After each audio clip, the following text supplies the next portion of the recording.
ప్రభాస్ కథానాయకుడిగా ప్రశాంత్ నీల్ దర్శకత్వంలో రూపొందిన యాక్షన్ థ్రిల్లర్ సలార్ క్రిస్మస్ కానుకగా డిసెంబర్ 22న ప్రేక్షకుల ముందుకొచ్చిన ఈ చిత్రం భారీ విజయాన్ని అందుకోవడమే కాదు, బాక్సాఫీస్ వద్ద ఏకంగా 700 కోట్లకు పైగా వసూళ్లను సాధించింది.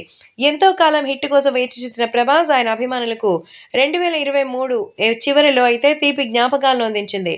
ప్రభాస్ యాక్షన్, ప్రశాంత్ నీల్ టేకింగ్, కర్సానా బ్యాక్ డ్రాప్ లో సినిమానైతే మరో లెవెల్కి తీసుకెళ్లింది.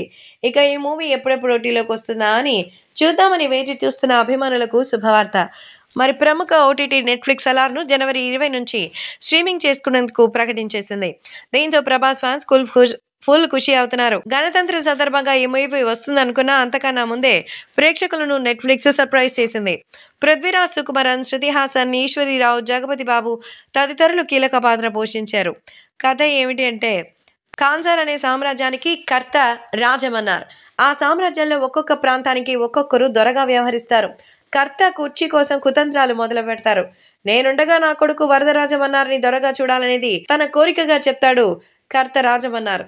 కొన్నాళ్ళు ఆయన తన సామ్రాజ్యాన్ని వదిలి తిరిగి వచ్చే లోపల కాన్సార్ కథ మొత్తం మారిపోతుంది. కుర్చీ కుతంత్రాలు పతాక స్థాయికి చేరుకొని వరద రాజమన్నార్ని అంతం చేసే వరకు వెళ్తుంది వ్యవహారం. అందుకోసం మిగతా దొరలంతా తమ సొంత సైన్యాన్ని సిద్ధం చేసుకుంటారు.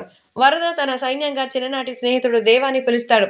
ఆ ఒక్కడంతమంది సైన్యాన్ని ఎలా ఎదిరించాడు, తన ప్రాణ స్నేహితుడు వరద కోసం దేవా ఏం చేశారు, అతనికి సలార్ అనే పేరు ఎలా వచ్చింది, 25 ఏళ్ల పాటు ఊళ్ళు మారుస్తూ తల్లితో కలిసి ఒడిశాలో మారుమూల పల్లెలో తలదాచుకోవాల్సిన పరిస్థితుల్లో ఎందుకు వచ్చింది, వీళ్ళ జీవితంలోకి ఆద్య ఎలా వచ్చింది అనేదే ఇక్కడ చాలా ఇంట్రెస్టింగ్గా మారింది. మొత్తానికి సలార్ సినిమాకి సంబంధించి మరి తెలియాలంటే మూవీ చూడాల్సిందే. ఆల్రెడీ చూసేసుంటే కుటుంబ సమేతంగా మళ్ళీ కలిసి ఎంజాయ్ చేయాల్సిందే.